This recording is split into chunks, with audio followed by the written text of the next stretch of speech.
Assalamualaikum warahmatullahi wabarakatuh. Perkenalkan, saya Renaldi Syahril, NRP 071118400125.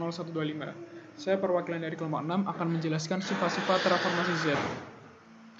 Nah, jadi sebagaimana transformasi lain, transformasi Z juga memiliki sejumlah sifat yang dapat mempermudah analisis sinyal dan sistem waktu diskrit. Pada pokok bahasan ini akan dibuat ringkasan sifat-sifat transformasi Z. Penurunan sifat-sifat transformasi Z dapat dilakukan dengan cara yang sama seperti pada transformasi yang lain. Sifat-sifat transformasi Z, baik bilateral maupun unilateral, sebagian besar sama, kecuali pada sifat pergeseran waktu. Nah, sifat yang pertama adalah linearitas.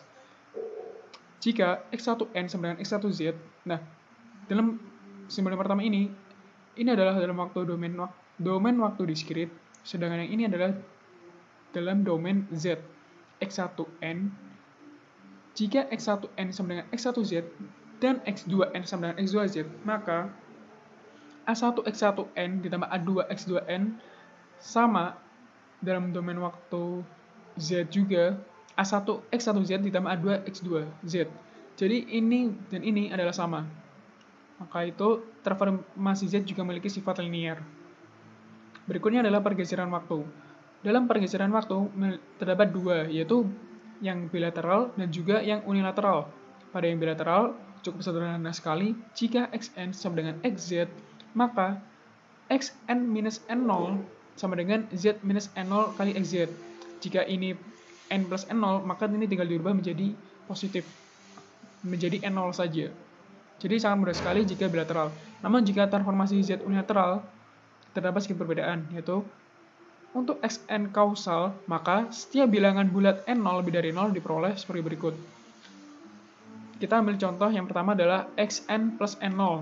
Jadi yang kasus pertama adalah Xn-nya adalah Xn plus N0. Jadi Xn plus Sn0 sama dengan sigma Xn plus N0 kali Z min N. Nah, kita misalkan N plus N0 ini adalah M. Sehingga kita misalkan seperti ini, yaitu M sama dengan N plus S0. Sehingga yang N ini kita peroleh menjadi M minus N0. Nah, kita rubah jadi seperti ini. Nah, sehingga setelah kita merubah dalamnya ini, batasnya pun juga dirubah menjadi M. Setelah itu kita sederhanakan menjadi seperti ini. Nah, karena tadi batas dari sigma ini adalah M, maka Z yang dengan pangkat N0 ini dapat kita keluarkan. Jadi ini Z-nya kita keluarkan menjadi di sini. Nah, kemudian kita sederhanakan menjadi seperti ini, Zn.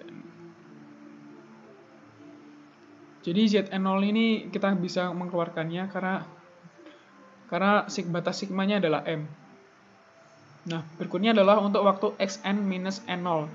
Caranya sama, cuma berbeda pada bagian di sini saja. Nah, apabila tadi di sini akan menghasilkan Z0 negatif, kalau di sini positif. Jadi dampaknya apa? Dampaknya adalah di sininya nanti, di sininya dan juga di sini. Perbedaannya ada di situ aja. Cara penurunannya pun sama. Jadi yang akan menghasilkan adalah perbedaan tanda saja. Baiklah, yang berikutnya adalah contoh 1. Selesaikan persamaan beda berikut ini dengan menggunakan transformasi Z. Contohnya adalah Yn minus seperempat Yn minus 1 sama dengan del N, dengan Y minus 1 sama dengan 3. Penyelesaiannya adalah Yn ini dalam domain waktu diskrit kita rubah menjadi transformasi Z. Transformasi Z dari Yn adalah YZ. Sedangkan transformasi Z dari minus seperempat Yn minus 1 adalah minus seperempat kali Z minus 1 kali YZ ditambah Y min Z min 1Z sama dengan, sedangkan del N adalah 1 transformasi Z-nya. Setelah itu kita substitusikan Y min 1 ini menjadi 3. Ini kita substitusikan menjadi 3. Kita peroleh persamaan ini. Nah, berikutnya kita sederhanakan YZ, sisi ruas kiri menjadi seperti ini, dan 7/4 ini pindah ke ruas ke kanan, kita dapatkan seperti ini. Setelah itu, untuk ini 1 minus seperempat Z min 1 kita pindahkan ke ruas kanan, sehingga kita dapatkan YZ sama dengan 7/4 1/1 minus per 4 Z min 1. Nah, untuk mempermudahkan kembali menjadi bentuk domain waktu diskrit, biasanya bentuk seper Z ini, Z makan min 1 ini harus dihilangkan menjadi Z. Kita dapat menghilangkannya dengan mengkalikan Z. Jadi, dalam bentuk penyebut dan pembilang, kita harus mengkalikan dengan Z. Jadi, yang atas katakan Z, yang bawah juga dikalikan dengan Z. Jadi ini 7 kali 1 Z, yang bawah juga dikalikan Z. Jadi 1/4 dikali Z min 1 dikali Z, akan menghilangkan Z. Sehingga setelah kita dapat mengkalikan ini, kita akan dengan mudah untuk mendapatkan bentuk ini. Nah, bentuk ini kalian bisa melihatnya pada tabel. Nah, berikutnya adalah contoh kedua, yaitu YN plus 2 minus YN plus 1 ditambah 2/9YN sama dengan 5XN. Di mana Y0 sama dengan 1, Y1 sama dengan minus 1, dan Xn sama dengan UN. Penyelesaiannya juga sama seperti sebelumnya, yaitu kita selesaikan dulu bentuk yang ini. Kita rubah ke domain Z-nya. Seperti ini kita dapatkan Z kuadrat sama dengan Z kuadrat kali YZ min Y0 min Y1 Z. Dan yang bentuk yang ini, YN plus 1 ini kita rubah ke domain Z-nya, min Z, YZ min Y0, dan 2/9 Y0, YN kita rubah ke domain Z seperti ini. Dan 5XN kita rubah ke domain Z juga seperti hasilnya. Setelah itu kita substitusikan yang ini semua ke dalam persamaan ini. Maka akan diperoleh hasil seperti ini setelah disubstitusi. Setelah itu kita sederhanakan, kita kumpulkan YZ dalam satu bentuk. Maka setelah kita sederhanakan YZ, kita akan mendapatkan bentuk seperti ini. Setelah itu, kita pindah ruaskan Z kuadrat min Z plus 2/9 ke kanan, sehingga menghasilkan bentuk seperti ini. Nah, untuk Z kuadrat minus Z plus 5 per Z min 1, Z min 1/3, Z min 2/3 ini, bagaimana bisa berubah menjadi ini? Ini adalah bentuk pecahan parsial. Jadi, untuk mempermudah kembali ke bentuk domain waktu diskrit, kita harus memecahkan dalam bentuk pecahan parsial. Karena jika di dalam langsung bentuk ini, kita kembalikan ke bentuk domain waktu diskrit, itu sangat susah. Jadi caranya adalah dengan pecahan parsial. Bagaimana caranya nanti mungkin dibahas di berikutnya, di materi selanjutnya. Nah, setelah kita dapatkan bentuk seperti ini, maka YN-nya adalah seperti ini.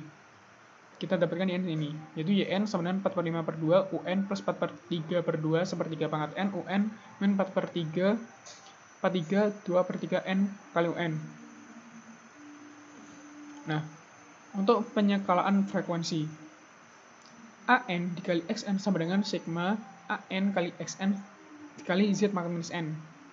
Nah, kita kumpulkan dulu A yang pangkatnya sama, yaitu AN dan ZN. Kita sudah mengumpulkannya di sini, yaitu A-1 Z kali pangkat minus N.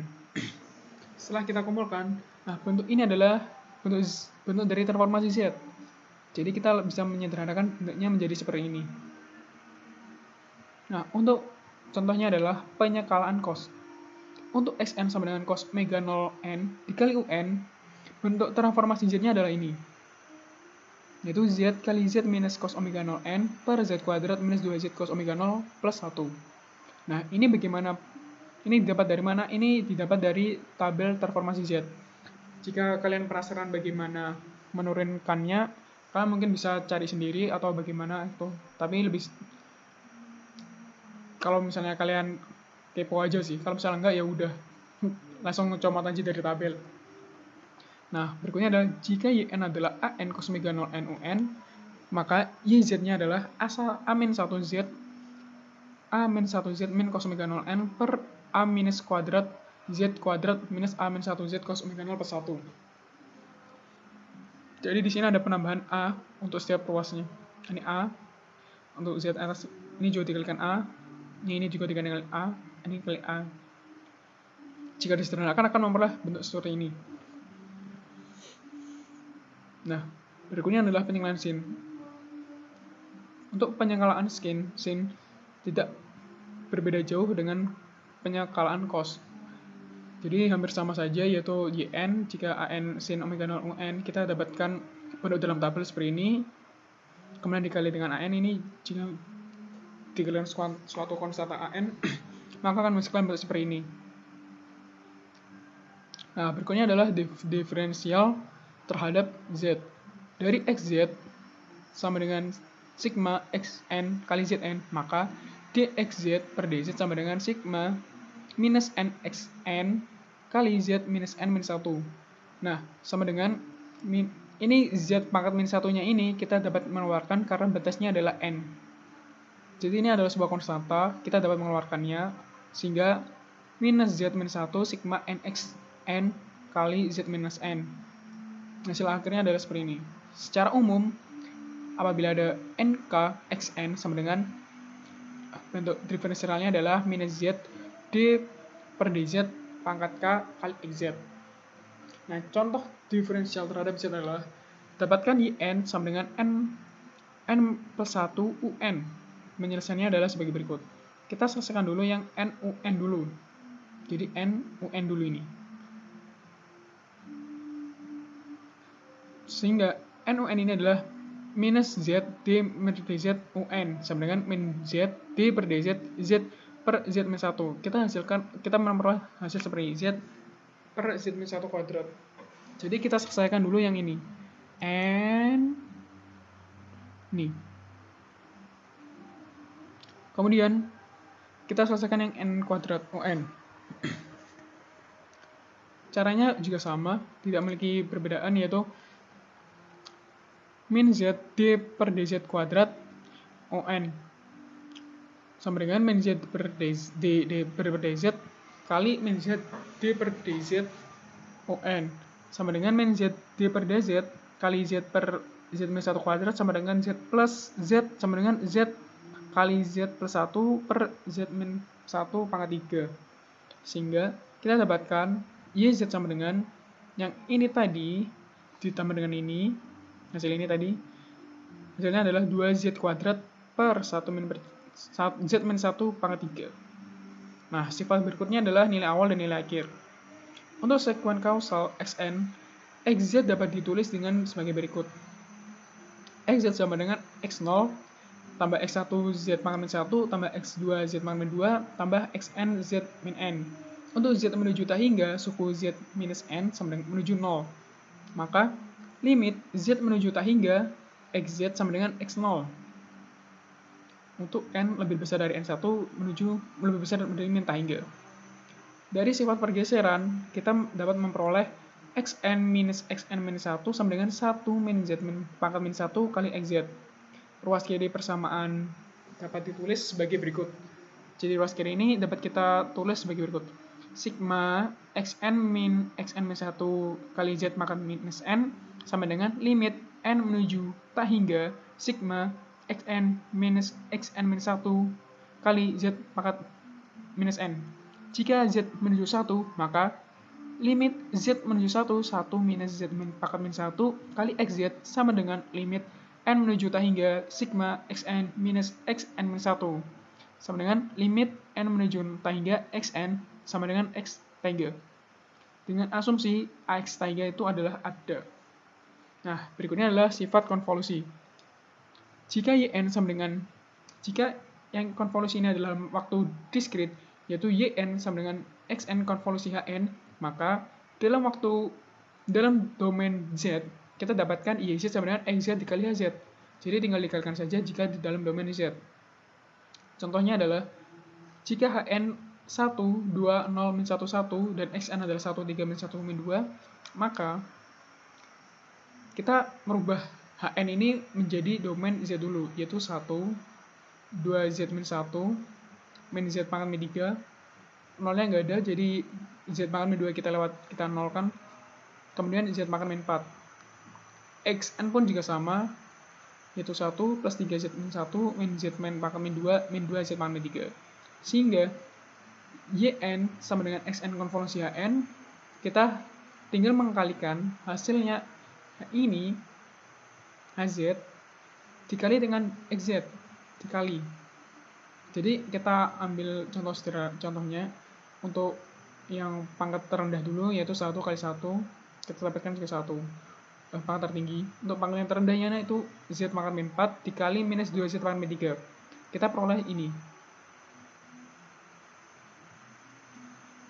Nah, kemudian jika ini adalah domain Z-nya ini, kita dapatkan hasil ini, maka kita harus mengembalikan ke domain waktu diskret, yaitu ini. Yn sama dengan 1, 5, 5, min 5, min 6, 4, 1, min 2. Jadi ini hasil diperoleh dari ini. Nah, berikutnya adalah ringkasan dari tabel-tabel transformasi Z. Nah, sifatnya ada banyak sekali, yaitu sifat yang sering digunakan. Sifat yang pertama adalah ini sekuen. Jadi kalau Sn, bentuk transformasi Z-nya adalah XZ. X1N, X1Z, X2N, X2Z, dengan region of convergence-nya R1, R1, R2. Nah, untuk linear. Linear ini sama ini A1, X1N plus beta X2N, maka dalam transformasi Z juga memiliki sifat yang sama. Dengan region konvergensi seperti ini. Untuk pergeseran waktu, untuk yang bilateral, yaitu X n min N0 sama dengan transformasi Z-nya adalah Z minus N0 kali XZ. Sedangkan yang kasus untuk unilateral atau kausal adalah seperti ini. Jika ini adalah negatif, maka bentuknya seperti ini. Namun jika ini positif, bentuknya seperti ini. Berikutnya adalah perkalian waktu dengan bentuk seperti ini. Bentuk Z-nya adalah XZ per Z0 dengan apabila berkalian dengan bentuk E J omega 0N, maka domainnya ini dikali dengan E minus J omega 0N kali Z. Jika pembalikan waktu yaitu X minus N, maka domain Z-nya adalah X per Z. Jika perkalian dengan N, jika dikalikan suatu dengan konstanta N, maka ini dikalikan dengan min Z dx Z per dz. Jadi menjadi turunan. Menjadi diferensial minus N. Nah, jika akumulasi, maka ini menjadi transformasi Z. Jika konvolusi, menjadi perkalian biasa. Jadi, ini adalah sifat-sifat, ringkasan sifat-sifat dari transformasi Z yang sering digunakan. Jadi, sekian. Dan terima kasih atas perhatiannya. Assalamualaikum warahmatullahi wabarakatuh.